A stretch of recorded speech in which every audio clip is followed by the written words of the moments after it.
So I just read every Dark Tower book in about 50 days or so. I ran through the whole thing with no breaks, no reads in between. I just did it in one single swoop. Here's what I have to say about it. To start, I've read something like 20-ish Stephen King books previously. Most I would say were good, some were bad, but among the good, there were a handful that came in among my favorite books of all time. The Stand, Different Seasons, Christine. Yes, Christine is one of my all-time favorite books. I'm sure it ranks along mid-tier for a lot of fans, but I love the personal, emotional, dramatic tension that the book provided, with the haunted car just being almost a B-plot to the whole thing. And that's where I think King shines the most. Shines. He writes these stories about batshit crazy, spooky things, but it's the characters within that makes his story something special. The Dark Tower follows these lines, for the most part. I can't say that any one Dark Tower book would make my top 10 among his vast bibliography. There is one in particular that I think is great, but I'll get there. I guess what I mean to say is that the series is greater than the sum of its parts. I know many fans are going to hate me for saying that, but I'm also aware that this is a series that perhaps has the most divisive opinions out of any fan base, really, that I can think of. This isn't Lord of the Rings in the sense that every fan loves every entry. There are fans who hate things about this series, and there are fans who love the very same things about this series. This is honestly probably the best thing about The Dark Tower, and what it says about the series as a whole. It's all over the place in every way. The style, structure, characters are all things that vary heavily from book to book. It's not a series that is consistent in any way. I think we all know why. It was written in the span of 30-something years by a man who went through several phases and eras. Drug use, fame, different stages throughout decades are undoubtedly going to reflect on the shit you produce. How can it not? I'll start with The Gunslinger. I think that's the best place to start. I hope that's not controversial. This was one of the better books in the series, I thought. It's certainly the outlier as well. It's not the best representation of the series that follows. It's a Western with horror and fantasy aspects, yes, but there's no sci-fi elements or really any identification of the modern world, save for sparse mentions here and there. It's also written in a style that doesn't match the modern, in-your-face kind of way that the rest of the series and his books in general are. It's written in a more literary fashion that only The Wizard and Glass matches. I think the reason for this is mainly due to the fact that these two entries don't feature the modern world, really, forcing him to write in a style that's more, I guess, timeless, token-esque, maybe. I understand it was written, or at least released in segments that make up the chapters, almost being short stories within a larger work. Without knowing this prior to reading, it didn't feel that way to me. The chapters merged smoothly enough into each other that it really didn't feel like a singular novel. It makes me question what it was like to read each chapter as a one-off in a magazine as they were initially released. Sure, looking back, the chapters do have beginnings, middles, and ends. Stories that I guess could work like old serials you'd see before a feature at a drive-in movie in the days well before I was born, with cliffhangers featuring, well, a gunslinger. Okay, now I get it. The best part about this book for me was the ending, the conversation between Roland and Walter. It sets up the rest of the series perfectly in a way that doesn't really say anything concrete. While the cosmic aspect of this series was hinted at before, now, as he sits around a fire with the villain, we're finally explained in excellent prose how the universe is at stake in this gunslinger's quest. We get just a glimpse in other worlds as suggested by a monologue, and it's great. The following book, The Drawing of the Three, is where the series really kicks off, at least for me. I've heard before that The Gunslinger is more or less a prologue, and I think that it's true in the sense that it's the opener that feels different in every way I mentioned before. It also doesn't have most of the main characters that we're set with moving forward. This book introduces those characters, Eddie and Susanna, most notably. I wish I had read this book without any knowledge that our world was part of this saga. I wish that the first time Roland went through the first door to find himself on a futuristic vehicle that we know as a plane was my first time knowing that a 20th century New York City was a setting in the Dark Tower. This is not a fantasy series set in a mystical Wild West, nor is it a swords and sorcery series that seems to be the go-to for the genre. We're dealing with a fantasy series that features our world, which our main character is completely oblivious to. Kind of. I like the mystery of the doors here. How Roland knows full well that they lead to other worlds, that magic exists according to him, but he still can't quite figure out how they work. The mechanics of this system is still just as much a mystery to him as they are to us, and King explains this in a way that feels natural. He doesn't overload us with information that isn't immediately given to the main character we're following. We're discovering this shit with him, and I like that. This is a fish out of water story, in a way, and I think in that respect, the Century works best in its comical elements. We have a cowboy pulled out of his world to find himself in an unexpected situation, featuring mobsters and psychotic businessmen. And some of the humor from this carries on to the rest of the series. Roland's aloofness towards our modern world sparks countless jokes going forward that sometimes work and sometimes just feel cheesy and cute. The climax, while ultimately unimportant in connection to the tower, kind of hints towards what the series is about. I'll get there later. It really comes down to a misunderstanding between characters. And as action-packed as it is, it's really just a road stop in Roland's ultimate quest. It is a page-turner, though. No question there. I can't say I love this book. I know it's a favorite amongst probably most fans, but I did find it to be a thrilling ride that doesn't hold your hand. It's a fun action-adventure that works as a great introduction to the characters that I'd follow throughout the rest of the series. I love how even though we go to several different times and worlds, go through several bloody altercations, that a majority of the novel takes place within a span of a few days. The Drawing of the Three is a fun read. On to the third book. I know a lot of people love it. From what I've seen, it ranks amongst the top of a lot of fans' lists, but I just didn't care for this one. There are parts I love, don't get me wrong. Even King books that I despise, there are still things in there that I love. We're talking 500 plus page books. Not everything in there can be bad. Please don't hate me for this, but I think Wastelands is the weakest of the Dark Tower series. It does its job in the sense that it's truly the book that gets this adventure rolling. We have the quartet in full form, and they're ready to make their journey to fulfill Roland's obsessive quest. But my problems in it stem from the problems I have with most of King's later books in his career. And that's his addition of way too much cute shit. Too much pleasing towards basic audiences, which I get it. He's an established writer that reached a readership beyond what most authors could ever get a hold of. It's like his balls to the walls, not giving a shit style of writing had passed its peak once he reached the 90s. That's not to say there isn't some repulsive, heavy, intentionally uncomfortable stuff in here, but the cute stuff overrides this for me. What do I mean? The love story between Eddie and Susanna came on way too quickly for me, and as a result just felt tacked on and phony. I'm glad there are 4 books to follow that made me forget how hastily this relationship started. It honestly never made sense to me when reading the end of Drawing of the Three onto this entry, and the moments between them, particularly in the Wastelands, just didn't work for me. It didn't feel real to me. And here's a thing that I'm sure most fans are going to criticize my take for. I hate Oi. I hate the idea that there's a talking dog in this series. I never liked him, and to be honest, the character felt like a Jar Jar Binks equivalent. It's things like this that make me say the series had gotten too cute. I wanted the series to be timeless, aggressive, dark, but when we have cartoonish characters like Oi, it just takes a lot of that away from me. What do I like about the book? I like the Mad Max-esque climax. I'm not normally a fan of books that rely on action, but now that I'm deep into the series, if 3 books could be considered deep, then I'll take it if it's good. I also like Blaine the Train as a villain. I was surprised by the sci-fi elements that was the futuristic train. I found it odd that the book ended in such a cliffhanger, considering the following book wasn't released until like 7 years later or something.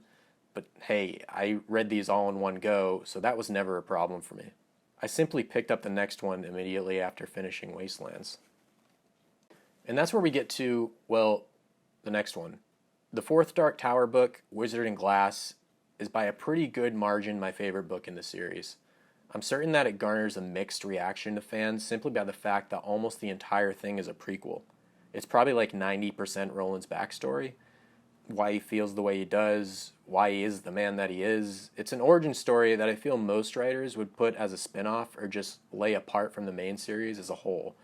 And to be honest, if I knew that the book was going to be this, I probably would have been wary before reading it.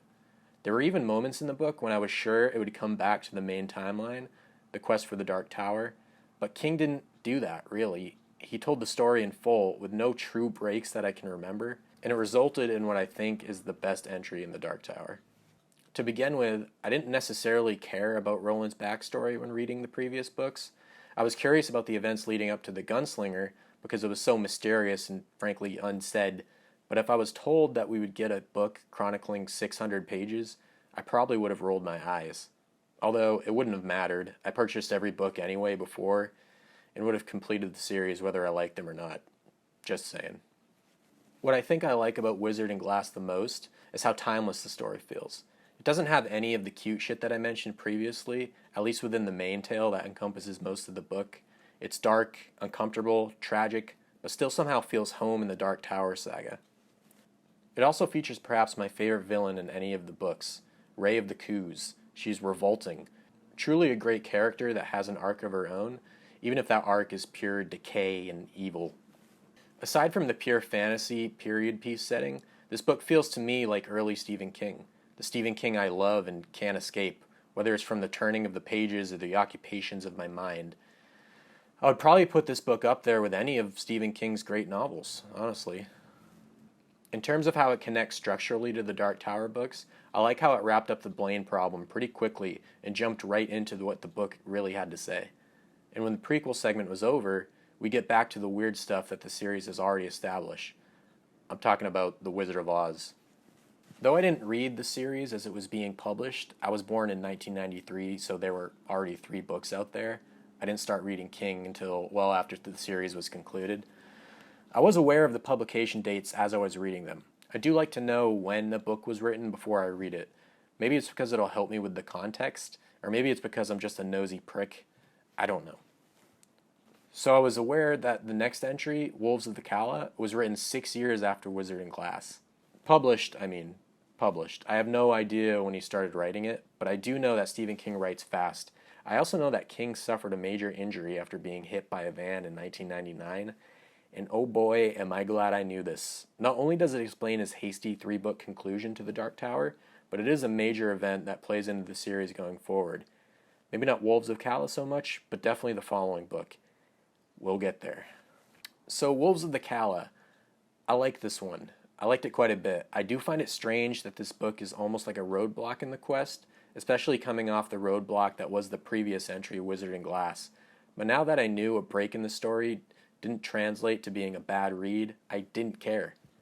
I'll take whatever this series gives me. And it was clear from the early chapters of Wolves that the journey from reading this series isn't so much about Roland's journey to the Dark Tower, it's everything in between. Now, the introductory chapter of Wolves was fucking awesome. It sets up a bunch of characters we've never come across before, all expecting an event that we weren't aware of before either. But when Father Callahan comes into the picture, basically telling all of these villagers to man up, I laughed my balls off. It's a perfect introduction to an almost perfect action fantasy sci-fi book. Thank Christ I read Salem's Lot previously, because I don't think this would have hit as hard. And thank Christ I wasn't spoiled by the fact that Father Callahan was a character in the Dark Tower series. Wolves of the Calla is a western. Yeah, there are robots, magical orbs, vampires, and tons of other genre-specific elements, but if you looked at the story itself, you would see a straight-up western, or I guess, a samurai film. As soon as Father Callahan approached the quartet with a request to attack future invaders, I immediately thought of the Seven Samurai. I knew this couldn't be considered a direct ripoff, since the story had been retold countless times, including The Magnificent Seven and A Bug's Life. But besides that, the Seven Samurai is actually mentioned in the book, among other well-known properties that are much more overt rather than a simple mention. The lightsabers, the snitches, the Doctor Doom masks, these were things that I didn't care for, as I really wish the Dark Tower stood on its own without using clear elements from other fantasy worlds. I get that that's the point. I get that the series relies on the fact that other worlds exist, but I think the only time this works is the mention of King's property itself. I understand many fans were divided on this in particular, but I loved it. The fact that Salem's Lot is a novel within the series, along with the fact that this acted as a cliffhanger, was something I absolutely adored. Worlds colliding, barriers of realities breaking. This was a far more effective cliffhanger than what the Wastelands provided, or I guess didn't provide. Wolves of the Kala is a solid book. Andy was a great villain. The backstory that set up the prominent weapons was also great. If it wasn't for the segments featuring Father Callahan in relation to Salem's Lot, I would say this book works on its own as a standalone novel. Sure, there would be much confusion about the tower itself, but I feel we've kind of had that in every book previously anyway. I think most of the reasons people were swayed by the following book, Song of Susanna, were the reasons I liked it the most. I'll still contend that this was the weakest of the series, besides the Wastelands, but thankfully it's much shorter. The only entry that it trumps in length is the Gunslinger. From what I understand, the divide in fans here stems from the fact that Stephen King wrote himself into the story. Maybe it was seen as a hacky move, a narcissistic move. These could all be true to an extent, but for me, it worked. In fact, the scenes where Roland and Eddie confront the man himself were the scenes I enjoyed the most. It wasn't just charming, but it was thrilling. It made me want to turn the pages to see what this element will bring to the characters we've been following. The elements I did not like about the book surround Susanna and Mia. And unfortunately, this seems to be the bigger chunk of the novel. While I like the idea of Mia being a new personality of Susanna, which would of course actually be a demon that used Roland's seed as a conduit to impregnate her, I found the body splitting thing to just be confusing. King gets weird here. I mean, he was weird before, but in this book, it goes to a whole other level that I just couldn't get on board with. And aside from Roland and Eddie's side quest of meeting Stephen King, I found this novel to be more of a bridge between the previous one and the next one. So on that note, it's as if we have 3 books in a row that put a hold on the journey to the Dark Tower, at least in a literal sense. Not since the Wastelands have they actually traveled anywhere physically, really, and I think that's kind of the whole joke. While people, King himself, compare this series to The Lord of the Rings, it's really more the opposite. The Dark Tower is not about traveling to a location. Yes, the characters do that, but it's more about the symbolic destination. It isn't about distance, it's about experience. From what I understand, most people put Song of Susanna at the bottom of their Dark Tower rankings, and I completely see why. It's not my least favorite, but it is, well, my second least favorite. It steps into weird in all the wrong ways for me, apart from, as I've said, the Stephen King meta stuff. That I liked, and I'm glad it carried that element onto the next book. Also, the ending of this book I found to be just as brilliant as the last. A collection of journal entries leading to a newspaper article explaining that the author has died. The entire novel is worth reading just to get to that, and God, did I love it. Step aside, Wastelands, this is a cliffhanger. So now, the final entry to the Dark Tower, which is called The Dark Tower. The title track, if you will. Just an aside, I like it when albums have the title track as the final song. MGMT's Congratulations, Bright Eyes, I'm Wide Awake It's Morning, Jim Dandy's Drugs. I know it's a weird aside, but something I've noticed. It's like the whole work leads up to that final moment, making it worthy of hosting the title's name. Anyway, The Dark Tower is a good read, not a great read. There's a lot going on at maybe too quickly of a speed, even if the thing is almost 1,000 pages, but considering what I've said about the last 3 novels being a travel-wise standstill, the final entry had a lot to cover, so I can forgive it for that. Considering this book was released within the same year, just months after Song of Susanna, I guess it doesn't really matter that the previous entry was a bridge novel. It's as if we got a double feature of a finale. It's like Stephen King was racing to the finish line to get this thing done, and for better or worse, and there are betters and worses, it does feel that way. This book moves quickly. It's action-packed, multiple climaxes, multiple villains, which 2 are introduced, and of course, multiple major deaths. I think any reader knew from some point early on that only Roland would make it to the tower. We knew that the rest of the quartet had to go by the time our hero made it to his final destination. Let's get to the villains. I loved Mordred, Spider Baby. Besides Ray, he's my favorite villain of the entire series, and I don't know if it's because of this, but their progression mirrors each other in a lot of ways. They both decay physically throughout their course of a single volume. They're sick from the time we meet them, and we get disgusting descriptions of how their bodies collapse over time, despite the fact that they have immutable powers over their intended prey. Going back to Lord of the Rings, I can't see how anybody could read this book without comparing Mordred to Gollum. I'm certain that King nodded to that when writing this character. A creature following our heroes with a sickly obsession, literally crawling after them. He's in the back of the Katet's mind the entire time, but considering how low threat he at least appears, they let it slide, a mistake though it may be. I was surprised by how sudden Randall Flagg's death was in this book. He was the initial villain, of course, and I thought for sure he'd be there waiting at the tower for Roland. While I give props to King for subverting our expectations, I do wish there was a more impactful death to this guy. I guess considering he was killed by Roland's offspring, the gunslinger did, in some way, make the final blow. Or at least his cum did. But, I don't know. The Crimson King. Now, I can't quite remember when this villain, the crux villain of the series, the guy Roland's working to get to at the tower, was first mentioned or alluded to in the series. It could have even been at the end of The Gunslinger during a moment of brilliant exposition. I'm thinking maybe he was discussed in the Wastelands? I don't know. I don't remember. But I do know that I first heard this guy when I read Insomnia. And that book in particular is mentioned in this Dark Tower entry. It's done in a very strange way that I didn't quite understand, but now I'm just rambling. And also, I don't want to talk to you about Insomnia because I don't want its fans to hate me. I didn't care for it. So anyway, the Crimson King. I think his appearance in this book was supposed to be a joke, or rather a punchline, with the entire preceding series as a setup. We don't get much of the guy here, and when Roland does approach him, he's just a trapped man throwing bombs from the top of the tower. And the battle that we've been waiting for is comically brief. There's a moment in Wolves of the Calla when Roland explains battles as being a ton of setup for a very short moment of action. So at least the nature of this battle is foreshadowed before. Unless, of course, that was completely unintended and King got lucky with his own writing. That's definitely a possibility when it comes to this series. Now here's the thing. I don't like action. I don't really like action movies, and I don't like action in my books for the most part. The kind of books I like to read are more character-driven and about the changing of a person through events that surround them. I'm trying very hard not to say that I like books that are literary, in a genre sense. I love Stephen King for the reasons I feel that opposes why he's so popular. I like the drama, the emotion, the characters, and that's maybe why this series of books doesn't really touch my top Stephen King books.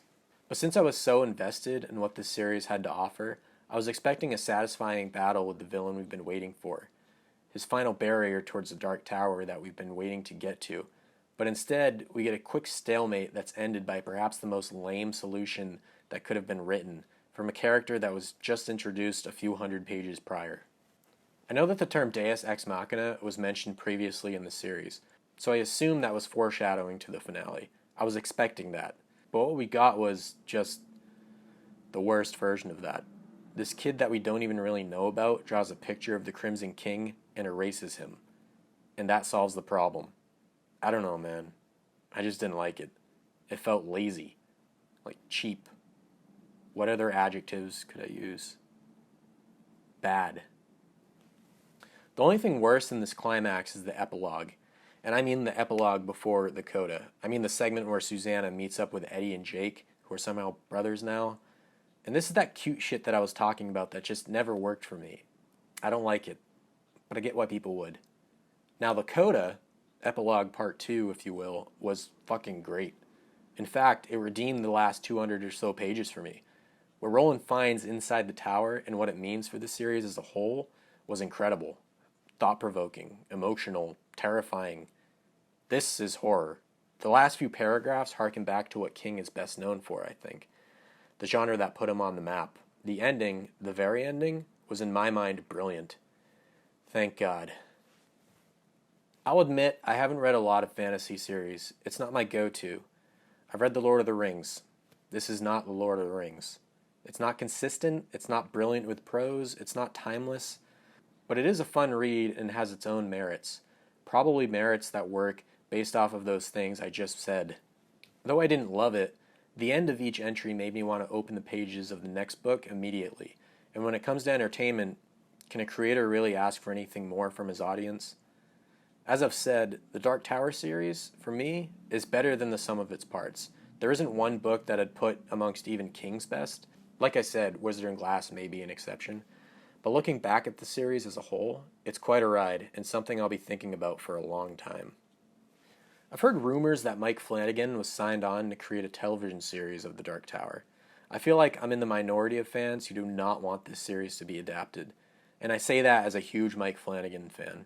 I've watched everything he's ever made, and I don't think there's a better choice when it comes to the showrunner, considering he's already directed two great adaptations in the past.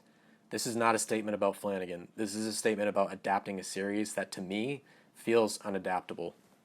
There are just too many things that simply can't be depicted on a screen. Too many moments are psychological in a way that just won't translate to film, I don't think. Some things are better left as books. Some mediums should not be crossed. That being said, if this upcoming series is inevitable, I'm excited to see what comes of it. Hopefully they figure out workarounds for the things that work in literary form only. I do not envy the guy who has to figure that out.